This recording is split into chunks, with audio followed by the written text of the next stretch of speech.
नमस्कार दोस्तों, my self is Jackie Samaria. I am a digital marketer and content creator.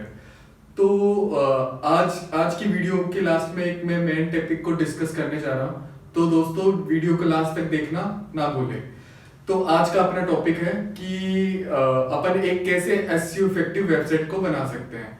तो सबसे पहले दो टर्म होती है अपने पास, एक होती है डोमेन और दूसरी होती है होस्टिंग। तो डोमेन क्या होता है कि जैसे आपका पर्टिकुलर कोई आइडेंटिटी रहती है, उसको जैसे आपका नेम, तो वैसे ही डोमेन नेम होता है। जैसे कि आपने अपने नाम का ट्रेडमार्क करवा लिया, वैसे ही एक डोमेन होता है, वो पर्टिकुलर अपन को बाय करना पड़ता है एक पर्टिकुलर नेम से। दूसरा होता है होस्टिंग। होस्टिंग को अपन साधारण लैंग्वेज में बोलते हैं सर्वर। सर्वर में क्या रहता है कि आपका जितना भी डेटा या आपकी जितनी भी एंट्रीज रहती है, तो वो वहां पे स्टोर होती है। तो अपन को सर्वर भी बाय करना रहता है। अब समझते हैं कि वेबसाइट की दो टाइप होता है, एक होता है वेबसाइट स्टैटिक और दूसरी होती है डायनेमिक। अब सबसे पहले अपन स्टैटिक वेबसाइट को समझते हैं कि आज से अगर मैं 20 या 22 साल पहले की बात करूं, तो सबसे पहले एक वेब 1.0 आया था। वेब 1.0 में जिस टाइप की जो वेबसाइट बनती थी, वो एक पेज की, सिंगल पेज की वेबसाइट रहती थी। जैसे कि मैं एग्जांपल के तौर पे आपको बताऊं कि जैसे कि आपका लैंडिंग पेज हो गया या फिर एक आपका डिजिटल विजिटिंग कार्ड हो गया। तो इस टाइप की जो वेबसाइट रहती है उनको अपन स्टैटिक वेबसाइट कहते हैं, जिसमें ओनली फॉर एक सिंगल यूजर उसको यूज करता है, उसमें किसी भी टाइप का कोई अपन उसमें कस्टमाइजेशन नहीं कर सकते। अब दूसरा होता है आपका डायनेमिक वेबसाइट। अब जब एरा 2000 की बाद में इस टाइप की वेबसाइट बनने लगी, जिसमें कि एक से ज्यादा पेजेस होते हैं, जिसमें आपका वेबसाइट का होम पेज, अबाउट पेज, आपकी सर्विसेज, उन सबको अपन उसमें डिस्क्राइब करते हैं।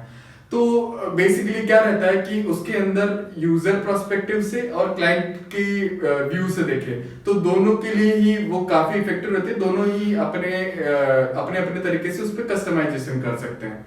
ठीक है, अब अपन समझते हैं कि वेबसाइट बनने का तरीका, वेबसाइट बनने का स्ट्रक्चर क्या होता है। तो वेबसाइट बनने के लिए तीन चीज सबसे मेन होती है। एक आपका रहता है HTML, दूसरा CSS और तीसरा होती है जावास्क्रिप्ट। अब इन तीनों चीजों को मैं आपको एक एग्जांपल के थ्रू समझाता हूं। जैसे कि एक कोई कार है, ठीक है। अब उस कार का जो बॉडी स्ट्रक्चर हो गया, वो आपका हो गया HTML, ठीक है। अब CSS क्या रहता है कि उस कार को अपन को एक ब्यूटी देनी है। जैसे कि अपन ने उसमें कलर डाल दिया या फिर अलग अलग टाइप के एलिमेंट अपन ने उसमें डाल दिए, जैसे कि बैक कैमरा हो गया, ठीक है, जिससे कि अपन पूरा एक तरीके के उसमें पूरी ब्यूटी आ जाए, ठीक है। तो वो वहां पे CSS का यूज होता है। अब उसके बाद होता है कि जैसे आपका कार का इंजन हो गया, ठीक है, तो वो इंजन जो है वो आपका जावास्क्रिप्ट की तरह काम करता है। तो ये तीन पार्ट से मिलकर के प्रॉपर अपनी वेबसाइट बनती है। अब लोग क्या करते हैं कि जो मेन टॉपिक है जो आज की मेरे वीडियो बनाने का, वो ये है कि लोग क्या करते हैं कि वेबसाइट बिल्डर का यूज करते हैं। तो वेबसाइट बिल्डर से क्या होता है कि आपका, क्योंकि वो एक थीम बेस्ड वेबसाइट रहती है जिसमें कई सारे एलिमेंट्स रहते हैं। आपने अलग अलग एलिमेंट्स को लिया, यूज करा और आपने वेबसाइट बना दी। लेकिन क्या होता है कि उसमें बहुत सारा कोड रहता है। तो बहुत सारा कोड की वजह से आप अपनी वेबसाइट में आप जैसे चाहे वैसे कस्टमाइजेशन नहीं कर सकते। दूसरा, उसमें कोई आपकी यूनिकनेस नहीं रहती है। तीसरा, उससे आपकी वेबसाइट का लोड टाइम जो रहता है वो बढ़ जाता है और आपकी वेबसाइट की स्पीड कम हो जाती है, जिससे आपका एसईओ का रैंकिंग जो है वो नहीं आ पाता। आप अपनी वेबसाइट का एसईओ नहीं कर सकते। तो अगर आप अपनी वेबसाइट का एसईओ करना चाहते हो कि वेबसाइट किस तरीके से आपकी वेबसाइट रैंक करे गूगल पे, तो ऊपर दिए गए आई बटन पे जाकर के आप चेक कर सकते हैं।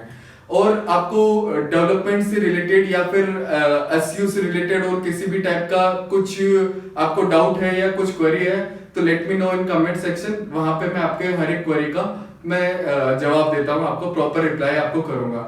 इसके अलावा आपको डिजिटल मार्केटिंग से रिलेटेड और भी इंफॉर्मेशन चाहिए, आपको मैं कई सारे टिक एंड ट्रिप्स हमारे आगे आने वाली वीडियो में मैं आपको बताऊंगा कि किस तरीके से आप कम टाइम में आपकी वेबसाइट का एसईओ कर सकते हो और डिजिटल मार्केटिंग किस तरीके से कर सकते हो। तो उसके लिए आप हमारे चैनल को सब्सक्राइब कीजिए और आपको वीडियो अच्छा लगा तो लाइक करके हमारा उत्साह बढ़ाइए। धन्यवाद।